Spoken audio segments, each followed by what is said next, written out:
Como dice la diapositiva que tenemos puesta allí, en el día de hoy vamos a estar estudiando el capítulo 26 de la Confesión de Fe de Londres de 1689 y vamos a estar tratando el tópico acerca de la Iglesia. Pero antes de entrar allí, yo quisiera que leyéramos un verso de la Escritura en Efesios capítulo 3, versículos 20 y 21, que nos hablan acerca de la mente de Dios con respecto a la Iglesia. La mente de Dios con respecto a la Iglesia. Efesios capítulo 3, versículos 20 y 21.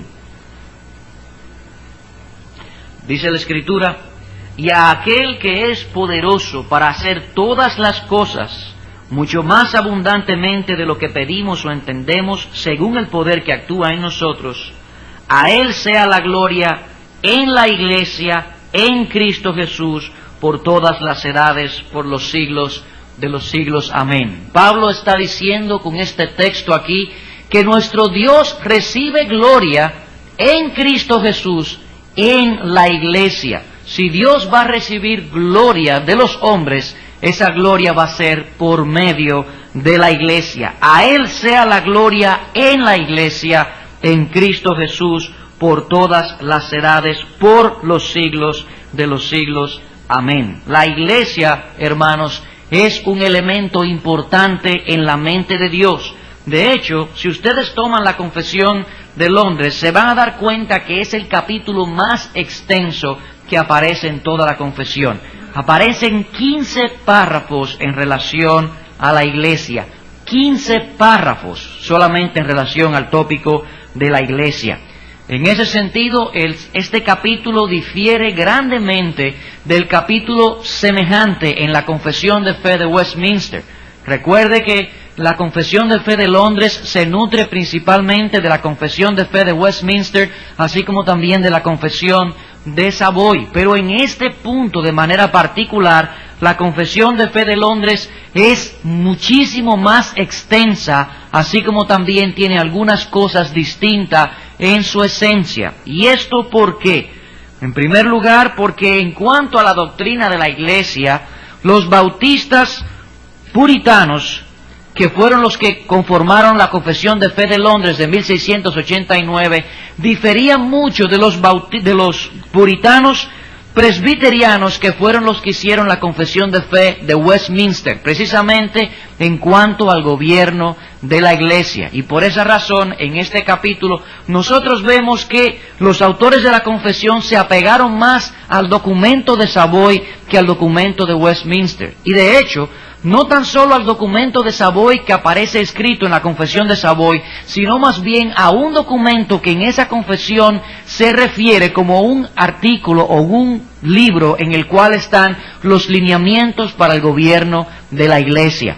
Los bautistas consideraron que ese documento que habían puesto los que hicieron la Confesión de Savoy era de extremada importancia y que no debía ser dejado simplemente como un apéndice, sino como parte esencial misma de la confesión. Y por eso nosotros encontramos entonces que no se parece a la Confesión de Fe de Westminster, porque ellos eran presbiterianos, tenían una forma de gobierno presbiteriana. No vamos a hablar de esto porque más adelante lo vamos a explicar, mientras que los que escribieron esta confesión eran bautistas. Pero en cuanto a la Confesión de Savoy, ellos dijeron, no es bueno que esté como un apéndice, eso debe ser parte de la confesión misma. Y así lo pusieron ellos, y así tenemos nosotros este documento. Es un documento importante y es un documento extenso. Este capítulo puede ser dividido en dos partes. De los párrafos 1 al 4, nosotros encontramos las enseñanzas en lo referente a la Iglesia universal, y de los párrafos 5 al 15 encontramos las enseñanzas en lo referente a la Iglesia local, ¿Por qué es importante el estudio de la Iglesia? ¿Y por qué es importante estudiar la Iglesia en nuestra generación? Hermanos, si en la época en que este documento se escribió, esos hombres consideraron importante el poner todos estos detalles allí, yo me atrevo a afirmar que en la época en que nosotros estamos viviendo es todavía mucho más relevante. En aquella época la iglesia tenía una importancia trascendental en la vida de todos los creyentes. El problema era más bien cómo se gobierna la iglesia. ¿Debe ser así o debe ser asado? Pero en la época en que nosotros estamos viviendo, tristemente esa no es la situación.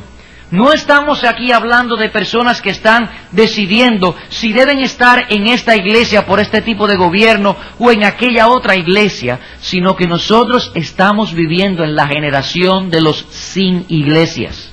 Estamos viviendo una generación de supuestos creyentes y de creyentes que no entienden la importancia que Dios le da a la iglesia en estos tiempos. No entienden lo que Dios tiene en su mente con respecto a la iglesia. Y ellos viven una vida sin iglesia. Y lo que es peor, han surgido indefinible cantidad de movimientos distintos que se denominan para iglesias, los cuales han llenado la mente de estas personas y le han dado una satisfacción de tal manera que ya esos hombres se sienten en completa libertad con respecto a pertenecer a una iglesia local. Ustedes encienden, por ejemplo, la televisión en un día como hoy, el Día del Señor, ¿y qué encuentran allí? Encuentran evangelistas que están predicando la palabra de Dios. ¿Para quiénes? Para aquellos creyentes que entienden que pueden en la libertad y en la comodidad de su casa adorar a Dios. Pero ¿qué nos dicen las Escrituras con respecto a tal cosa? Que nosotros no debemos dejar de congregarnos como algunos tienen por costumbre. Y hermanos, estos movimientos están pululando por todo lugar a través de nuestro país y a través de todas las naciones.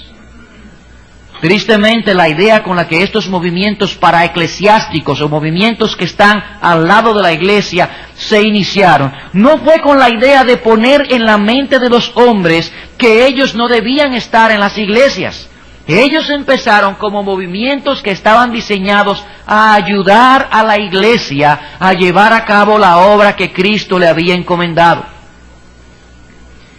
Pero ¿cuál ha sido el resultado de estos movimientos? El resultado ha sido que ellos han usurpado una atribución, una cosa que solamente la iglesia podía hacer.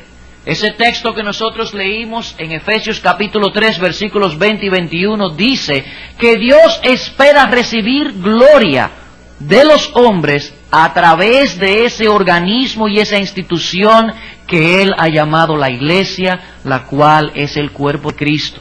Que si Dios espera que los hombres puedan ser discipulados y enseñados acerca del camino de la salvación, esa es una tarea que debe realizar la iglesia. Que si Dios quiere que los pecadores vengan al arrepentimiento, esto tiene que ser hecho a través del mecanismo de la iglesia. Es la iglesia el brazo de extensión del reino de Dios, no los movimientos paraeclesiásticos. ¿Y saben lo que han hecho estos movimientos? Que no solamente han dado a estas personas que no desean estar en las iglesias el suficiente argumento como para quedarse en sus casas, sino que también han robado a la iglesia de hombres dones que Dios ha dado a la iglesia y que se mantienen ahora trabajando de manera independiente fuera de la iglesia. Y ese es el caso de muchos hombres que cuando nosotros les oímos predicar la palabra de Dios, reconocemos que hay dones en ellos, pero vemos con tristeza que esos dones no son aplicados dentro del marco de la voluntad de Dios, que es en la iglesia.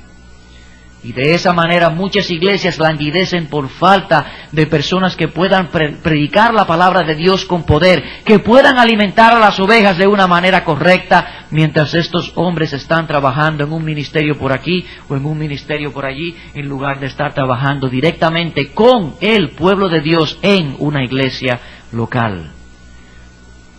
Pero en cierto sentido también hay algo que puede ser considerado no como peor, sino en la misma escala. Muchos de estos movimientos paraeclesiásticos viven, obviamente, de la ofrenda del pueblo de Dios. Y en lugar de las ofrendas del pueblo de Dios, ir para alimentar a los pastores que están trabajando, alimentar los grupos de hombres que dentro de esas iglesias van a ir a enseñar y a predicar y a llevar la obra misionera, están yendo a las arcas de estos ministerios individuales, de estos ministerios paraeclesiásticos, que como hemos dicho, no están cumpliendo con el papel que Dios le ha asignado. ¿Tiene algo de malo que una persona predique el Evangelio? No tiene nada de malo que una persona predique el Evangelio. ¿Tiene algo de malo que una persona hable y llame a los pecadores al arrepentimiento? No tiene nada de malo que lo haga. Pero si lo está haciendo, no para llevar a esa persona a tener una relación vital con la iglesia local, tal cosa no es bíblica. Libro de los Hechos, capítulo 2. Libro de los Hechos, capítulo 2. Versículo 47.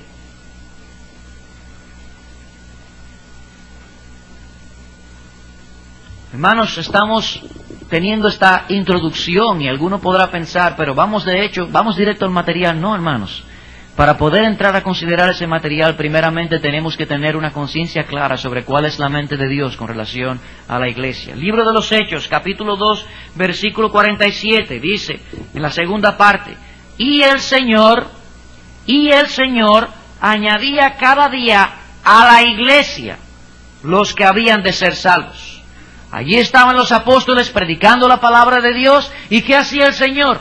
El Señor abría los corazones de ellos. El Señor traía a esos pecadores al arrepentimiento e inmediatamente los añadía a la iglesia los que habrían de ser salvos. Tal vez alguno aquí diría, sí, a la iglesia, pero a la iglesia universal. Vamos a leer el versículo anterior, el 46. Y perseverando unánimes cada día en el templo, y partiendo el pan en las casas, comían juntos con alegría y sencillez de corazón. Versículo 41.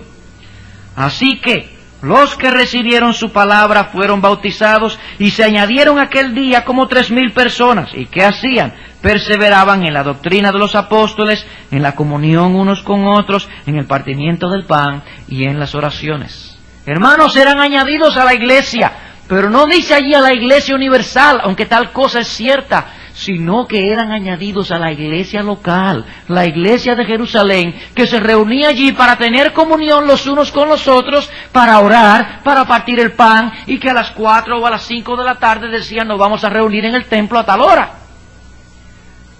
Cuando Dios trae a un pecador al arrepentimiento, lo une a la iglesia universal, pero también a la iglesia local.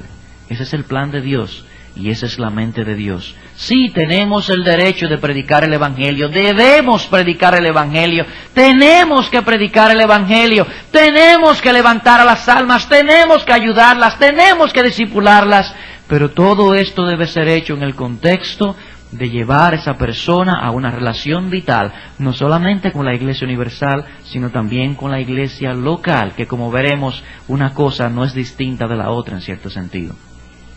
Así que, la iglesia local, la iglesia en la mente de Dios es central, hermanos, central. No es algo que está allí, que es bueno, y que si yo tengo el tiempo yo voy a ella, pero si hay alguna persona que puede hacer lo mismo en la televisión, ¿por qué tengo yo que molestarme? No, hermano, usted tiene que molestarse e ir a ese lugar, y no solamente molestarse, molestarse si es necesario. Porque usted tiene que ser parte de una iglesia local, así como usted clama ser parte de una iglesia que es universal. Si una persona es parte de la iglesia universal, de acuerdo a su criterio, y no tiene ningún deseo en su corazón de ser parte de una iglesia local, tal persona puede con toda propiedad empezar a examinar la veracidad de su propia fe. Empezar a examinar la veracidad de su propia fe. Eso no es el diseño de Dios para este tiempo.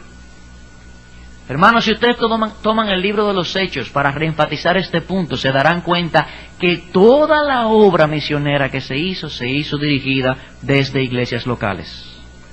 Vino la persecución, salieron de Jerusalén, y de Jerusalén, cada vez que se oía que la palabra de Dios era predicada y que el Espíritu Santo estaba obrando, se mandaban a los apóstoles de la iglesia de Jerusalén a esos lugares. Luego en Hechos capítulo 13 vemos como la iglesia de Antioquía toma un papel relevante en llevar a esos misioneros, Pablo, Bernabé, Silas, a todos los lugares que estaban alrededor para que fueran sembradas, ¿qué?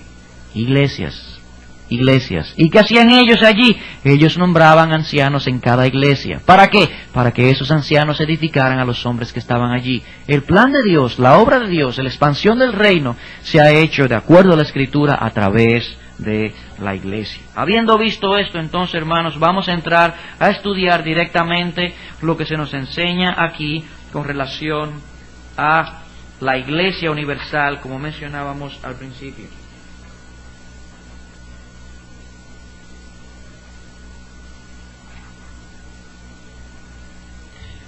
Lo primero que vamos a ver en los primeros 4 párrafos es la Iglesia Universal, y mi pretensión en esta mañana es poder cubrir esos primeros 4 párrafos.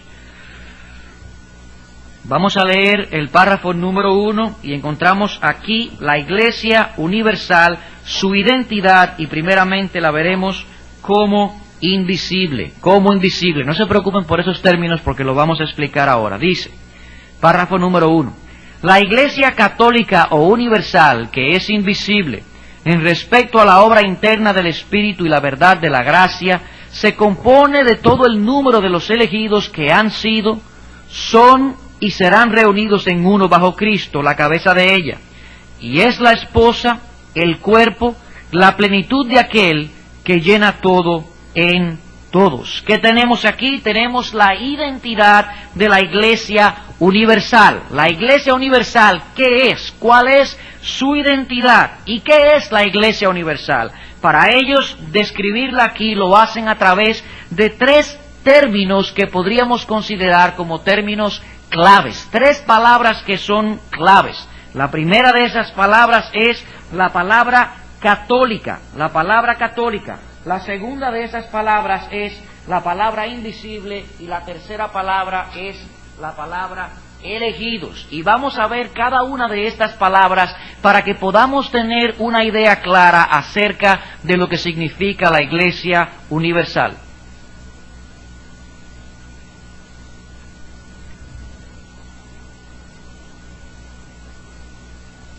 A ver mejor ahí. Gracias.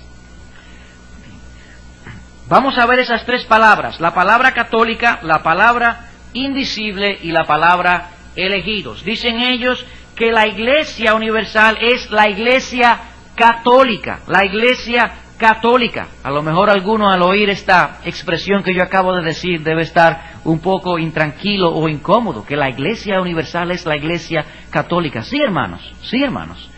La palabra católico quiere decir únicamente universal. Eso es todo lo que esa palabra quiere decir.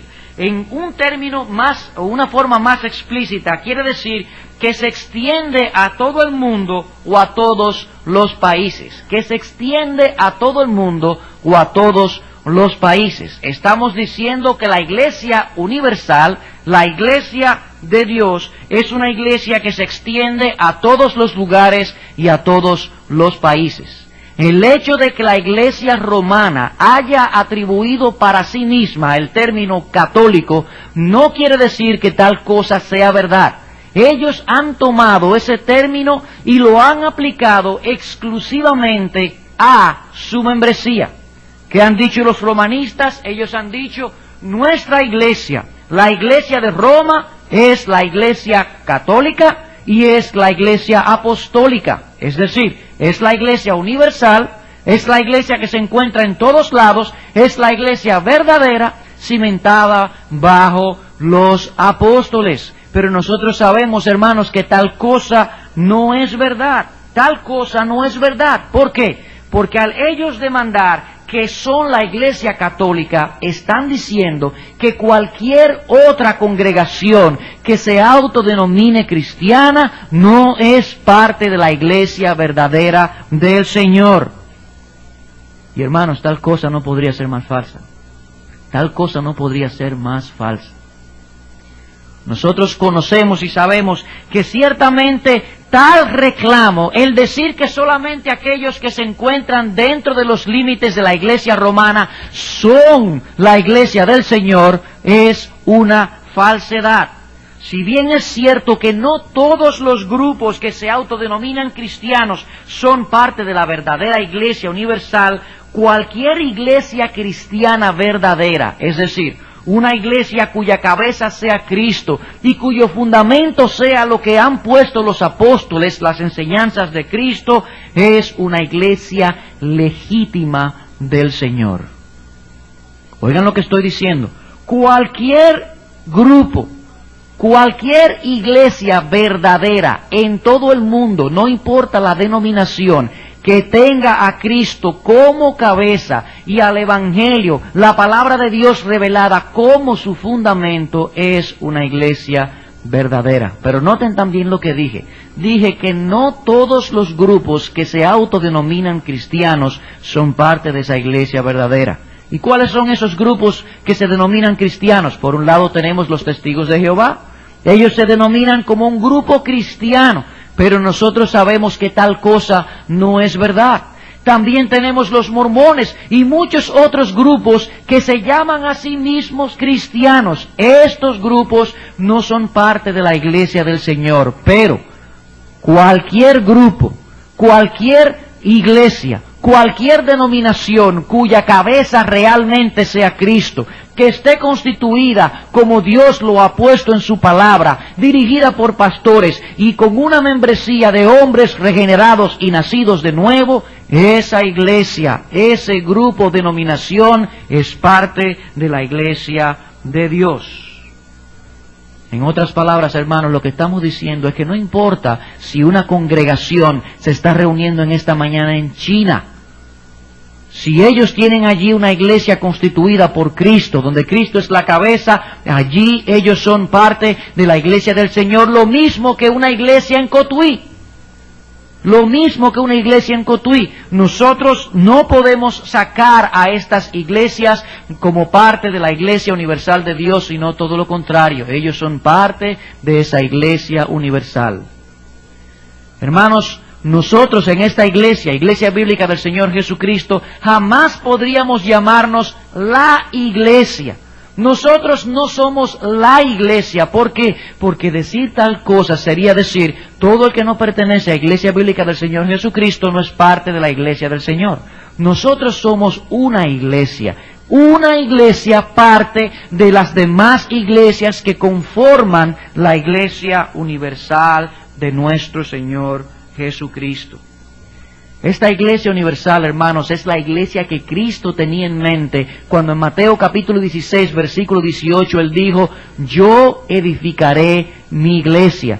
Cristo estaba pensando en todos aquellos que habrían de venir al conocimiento de la palabra de Dios a través de las edades desde su venida. Él estaba pensando en esa iglesia que se iría conformando por los santos que vendrían al conocimiento de la verdad, por aquellas iglesias que se irían poniendo aquí y allí a través de todas las edades. Es su iglesia, la iglesia universal, la que se encuentra diseminada por todos lugares en el mundo. En el mundo. En Efesios capítulo 5, en el versículo 25, dice que Cristo se entregó por su iglesia. Es esa iglesia universal la que estaba en la mente de Cristo. Y Él no estaba pensando únicamente en la iglesia de Corinto, o en la iglesia de Galacia, o en la iglesia de Éfeso, sino en todas las iglesias locales que conforman la iglesia universal. Es precisamente de esto que nosotros estamos hablando. ¿Cuál es la iglesia universal? La iglesia universal es una iglesia católica, es una iglesia que se encuentra en todos los lugares, es una iglesia que está en República Dominicana, dentro de República Dominicana está en Cotuí, está en La Romana, está en San Pedro, está en Santiago, fuera de la República Dominicana está en Estados Unidos, en China, en Europa, en todos los lugares se encuentra esa iglesia, donde quiera que haya una congregación que esté siguiendo los lineamientos de nuestro Señor Jesucristo, basada en el fundamento puesto por los apóstoles. El segundo término que ellos utilizan aquí es el término invisible. El término invisible. ¿Y en qué sentido es que la iglesia universal es invisible? Este término debe ser utilizado con cuidado. ¿Por qué? Porque la iglesia universal es en un sentido una iglesia siempre visible. Es en un sentido una iglesia siempre visible. Cada vez que nosotros vamos a una congregación bíblicamente establecida y entramos, estamos viendo a la iglesia universal. Estamos viendo una parte de la iglesia universal. En ese sentido, la iglesia es siempre visible. ¿Y en qué sentido entonces esa iglesia es invisible? Es invisible, hermanos, en el sentido de que, aunque podemos entrar en una iglesia local y ver allí a los hermanos y gozarnos con los hermanos, nosotros no podemos ver el corazón o la genuinidad de la fe de cada una de las personas que conforman la membresía de esa iglesia. Solamente Dios sabe de los 500 y tantos miembros que hay en una iglesia, o los 300 miembros que hay en otra, o de los 80 miembros que aparecen en la lista de otra iglesia, cuáles de esas personas real y efectivamente son parte de la iglesia universal. Nosotros podemos decir, en esta iglesia local hay 80 miembros, pero no podemos decir de esos 80 miembros cuántos de ellos son parte de la iglesia universal. En ese sentido, la iglesia es invisible a nuestros ojos. Es invisible, no la podemos ver. Tampoco podemos ver la iglesia universal como nosotros vemos la iglesia local. Aquí estoy yo mirando toda la iglesia local, completamente. Bueno, casi toda, porque hay un grupo afuera en pantalla a quien tristemente no puedo ver. Lo digo eso con tristeza, para que sigamos orando por nuestro edificio. Pero, en cierta medida yo puedo alcanzar a todos los que están en este lugar. Yo los puedo ver, pero yo no puedo ver la iglesia universal. Yo no puedo ver con mis ojos a todos los creyentes que en este momento están adorando a Dios. Dios sí puede. Él sí lo está viendo. Él está mirando a todo el cuerpo de Cristo, la iglesia universal, adorando delante de Él en el día señalado para esto. Pero nosotros no podemos. En ese sentido, la iglesia es una iglesia invisible. Es invisible porque no podemos ver todo el cuerpo, y es invisible porque no podemos conocer cada uno de los componentes de ese cuerpo con certeza. La obra de gracia del Espíritu no la podemos ver, no la podemos ver. Y el tercer término que nosotros tenemos allí es el término elegidos. Es el término elegidos. Vamos a leer lo que nos dice la confesión en el párrafo número 1. Hemos visto la Iglesia Católica Universal, que es invisible en respecto a la obra de gracia o la obra interna del Espíritu y la verdad de gracia, se compone, y esta es la parte que vamos a ver, de todo el número de los elegidos que han sido, son y serán reunidos en uno bajo Cristo, la cabeza de ella, y es la esposa, el cuerpo, la plenitud de aquel que llena todo en todo.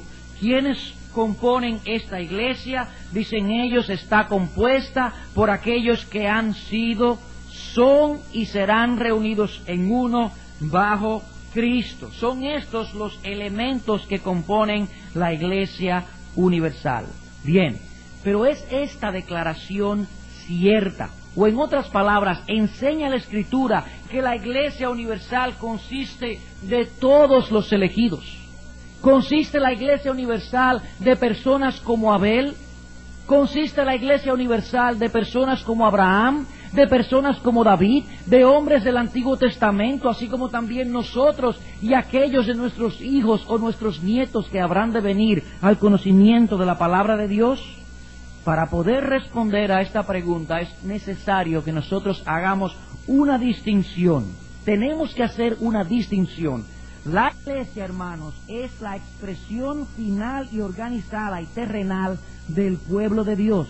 La iglesia es la expresión final y organizada terrenal del pueblo de Dios. Y nosotros debemos distinguir entonces entre la iglesia como una institución de la iglesia como el pueblo de Dios. Debemos distinguir estas dos cosas. La iglesia como una institución de la iglesia como el pueblo de Dios. La iglesia como una institución y como un organismo se inicia en el período de la primera venida de nuestro Señor Jesucristo. Podemos decir que existe un sentido histórico en el cual la iglesia comienza con los eventos de la primera venida de nuestro Señor, su ministerio, su muerte, resurrección, ascensión y derramamiento del Espíritu Santo. La iglesia comienza en estas circunstancias. En Efesios capítulo 2, vamos allá, versículo 20, se nos enseña lo siguiente. Efesios capítulo 2, versículo 20.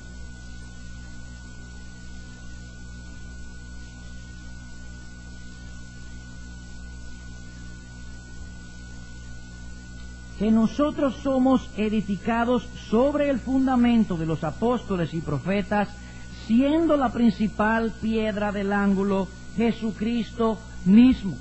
¿Qué hicieron los apóstoles? Los apóstoles llevaron la palabra de Cristo por todos lugares y ellos fueron sembrando iglesias en cada lugar. Los apóstoles pusieron el fundamento, ellos fueron la zapata de este edificio que nosotros conocemos como la iglesia. Eso fue así en la época de ellos y eso sigue siendo así en la época de nosotros.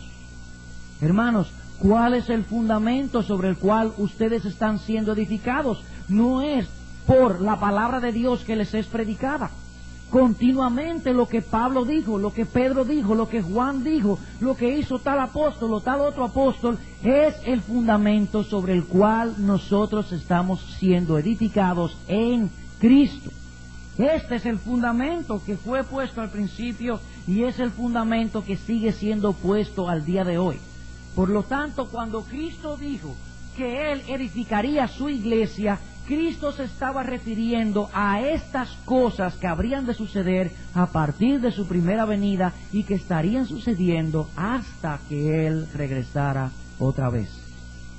Así que la iglesia, como una institución, como un organismo, es un asunto exclusivo del Nuevo Testamento. No es algo que tiene que ver con el Antiguo Testamento. Es verdad que nosotros podemos decir que Israel es un tipo de la iglesia. Israel es un tipo de la iglesia, y aunque la iglesia del Nuevo Testamento se puede llamar con toda propiedad el nuevo Israel de Dios y el cumplimiento de las promesas, no es menos cierto que la iglesia, como nosotros la conocemos al día de hoy, con el fundamento de los apóstoles, con siendo Jesucristo la cabeza del ángulo, es un asunto exclusivo de nuestra dispensación del Nuevo Testamento. Es algo que sucede al día de hoy. En el Antiguo Testamento no había un cuerpo de creyentes como nosotros lo tenemos al día de hoy. Un cuerpo de creyentes unidos bajo el vínculo del Espíritu Santo, teniendo las palabras de Cristo como el gobierno, como la forma de ellos dirigirse. Tal cosa nosotros la encontramos exclusivamente en el Nuevo Testamento. Así que, por un lado, la iglesia como institución es un asunto exclusivo del Nuevo Testamento. Pero, por el otro lado, la iglesia no solamente es vista en la Escritura como un organismo o institución, sino como la expresión terrenal del pueblo de Dios. Y esto, hermanos, aunque parece una cosa sutil que yo estoy diciendo aquí, es importante que podamos seguir el argumento. Estamos diciendo que para poder encontrar si es bíblico decir que todos los elegidos de todas las edades componen la Iglesia Universal, tenemos en nuestras mentes que hacer una distinción. Por un lado, la Iglesia como institución u organismo, que es algo nuevo testamentario, pero por el otro lado, la Iglesia como un pueblo de Dios, como el pueblo de Dios. En este sentido, la Iglesia como el pueblo de Dios, la Escritura utiliza un lenguaje que relaciona a la Iglesia con todos aquellos que están en unión con nuestro Señor Jesucristo. ¿Qué es la iglesia? Dice la Escritura que la iglesia es el cuerpo de Cristo. Primero a los Corintios capítulo 12 y muchos otros textos que hablan de él. Pero también dice que la iglesia es la esposa de Cristo. La iglesia es el cuerpo, la iglesia es la esposa. Efesios capítulo 5, versículo 25 en adelante, nos habla acerca del 22 en adelante, nos habla acerca de esta realidad. El mismo libro de Efesios, capítulo 1, versículo 22, capítulo 4, versículos 11 al 16, nos hablan de esa relación que tiene la iglesia con nuestro Señor Jesucristo. Él es la cabeza, nosotros somos el cuerpo. Él es el esposo, la iglesia es la esposa. Pero nos dice las Escrituras también, y vamos allá, Apocalipsis capítulo 21, que esa esposa de nuestro Señor Jesucristo en algún momento estará compuesta por todos aquellos que han sido llamados por su nombre. Apocalipsis capítulo 21, versículo 9 al versículo 14. Vino entonces a mí uno de los 7 ángeles que tenía las 7 copas llenas de las 7 plagas postreras, y habló conmigo diciendo: ven acá, yo te mostraré la desposada, la esposa del Cordero. Y me llevó en el espíritu a un monte grande y alto, y me mostró la gran ciudad santa de Jerusalén, que descendía del cielo de Dios, teniendo la gloria de Dios. Y su fulgor era semejante al de una piedra preciosísima, como piedra de jaspe, diáfana como el cristal. Tenía un muro grande y alto, con 12 puertas, y en las puertas 12 ángeles, y nombres escritos que son las 12 tribus de los hijos de Israel. Allí está Israel. Al oriente 3 puertas, al norte 3 puertas, al sur 3, y al occidente 3. Y el muro de la ciudad tenía 12 cimientos, y sobre ellos los 12 nombres de los 12 apóstoles. La ciudad santa, la desposada de Dios, que trae la gloria de Dios, que es, como hemos visto, manifestada a través de la iglesia, está compuesta de las 12 tribus de Israel, dicen allí, y del fundamento puesto por los 12 apóstoles. Vamos a Hebreos capítulo 11. Hebreos capítulo 11. Versículos 39 al 40.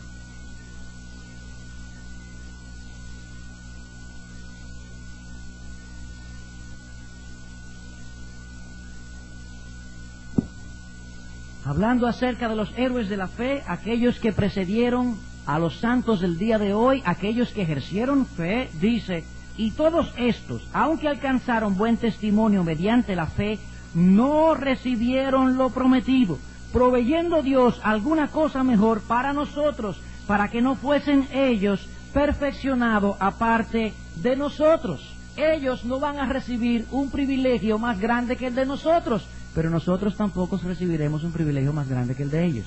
Nosotros tampoco. Mateo capítulo 8. ¿Será cierto que en algún momento nosotros estaremos reunidos como la esposa del Cordero, siendo junto con los santos del Antiguo Testamento un solo cuerpo? Mateo capítulo 8, versículos 11 al 12. Está hablando allí nuestro Señor Jesucristo acerca de la sanación de el siervo del centurión, y nos dice en el verso 11: y os digo que vendrán muchos del oriente y del occidente, y se sentarán con Abraham e Isaac y Jacob en el reino de los cielos. Noten el verso 10 al final: de cierto os digo que ni aun en Israel he hallado tanta fe. Cristo está llamando la atención a la fe de un hombre gentil como el centurión, y es en ese contexto que él dice: vendrán del oriente, vendrán del occidente, y ellos se sentarán junto con los padres, Abraham, Isaac y Jacob, en el reino. Verso 12: mas los hijos del reino, aquellos que son el Israel en la carne, serán echados a las tinieblas de afuera. Allí será el lloro y el crujir de dientes.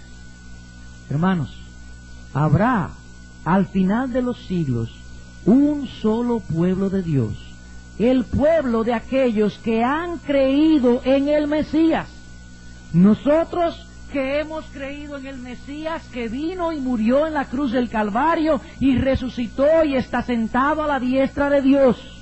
Ellos, hombres como Abel, Abraham, Isaac, Jacob, David, Jefté, Gedeón, que creyeron en la promesa que Dios había dado de que Él levantaría un Mesías, el cual redimiría al pueblo de sus pecados. He aquí el pueblo de Dios, un pueblo de hombres que están bajo el pacto de Dios. Yo seré su Dios, ¿y qué serán ellos para mí? ¿Mis dos pueblos? Ellos serán mi pueblo, mi pueblo. Efesios capítulo 2, versículos 11 en adelante, ¿qué nos habla? Nos habla de que Él hizo de dos pueblos un solo pueblo. Ahora, hermanos, nosotros somos un solo pueblo por medio de la fe, y el día en que nuestro Señor venga para reinar, seremos una sola esposa, compuesto de todos aquellos que a través de todas las edades han creído en nuestro Señor y Salvador Jesucristo. Así que nosotros vemos que la iglesia es una iglesia universal o católica, es una iglesia invisible, pero también es una iglesia que consta de todos los elegidos. Hermanos, yo les doy gracias por la paciencia que ustedes han tenido. Me tomé 5 minutos de su tiempo, perdonen en cuanto a esto, pero como ustedes vieron, me propuse cubrir 4 párrafos y apenas pude cubrir 1. Esperemos que el Señor nos dé gracia en el tiempo, en los domingos que vengan, para poder correr un poco más sobre este material. Vamos a orar.